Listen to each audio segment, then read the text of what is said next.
Fenders come with an assortment of parts and pieces.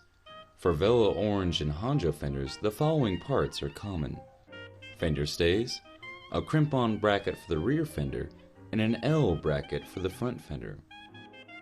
5mm eyelet bolts and their cup washers, a 6mm bolt and nut for the front fender, and R clamps, in a variety of washers. The leather washers provide shock absorption points between the fender and the frame it's attached to. We won't be needing the larger washer for the bike we're using today.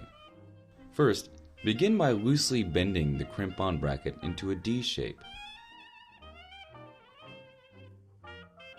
Bend carefully and keep it loose.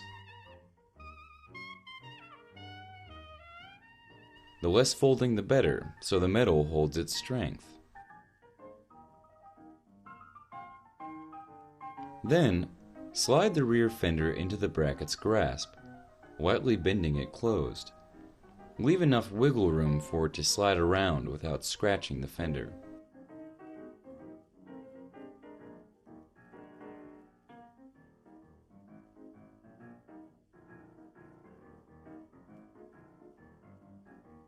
Attach the L bracket to the front fender with the 6mm bolt, with a leather washer between the bracket and the fender, fastening it with the 6mm nut. Tighten it all the way down, evenly facing down the middle. Next, remove both wheels. Starting with the rear, remove the brake calipers, being sure not to drop any of the pieces. Next, slide the rear fender into place, placing the bracket on the front side of the seat stay bridge.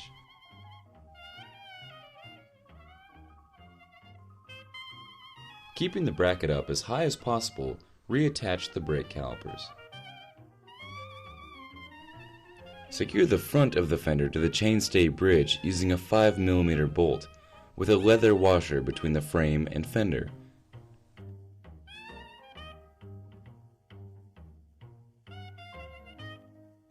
Once in place and centered, tighten down. For the front, again, remove the brake calipers. Bring the fender into place and place the bracket to the front of the fork. Make sure the bracket is placed between two flat spaces.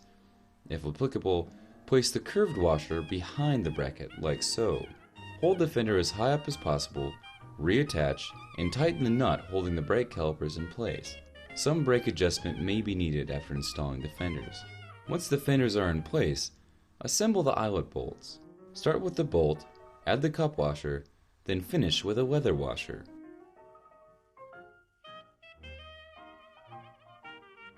Slide 2 eyelet bolts onto the fender stay, letting them rest in the middle.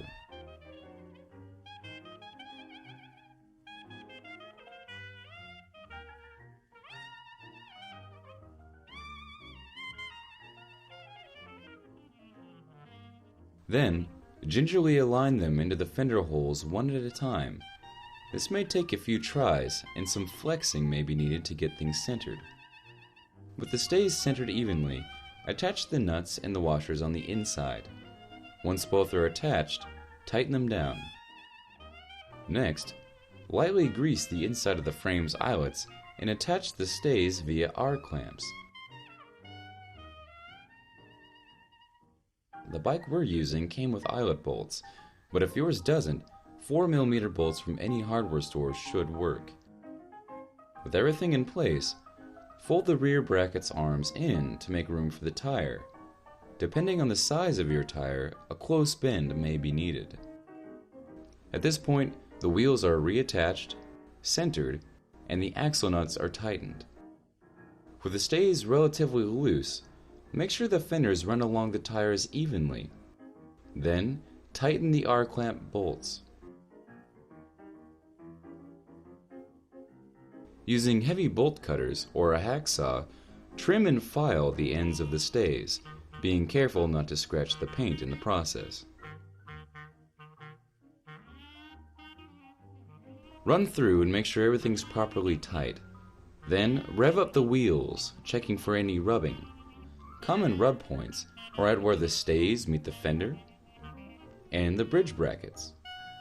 Fenders enable an enjoyable ride in any condition and are available in many styles, sizes, and colors.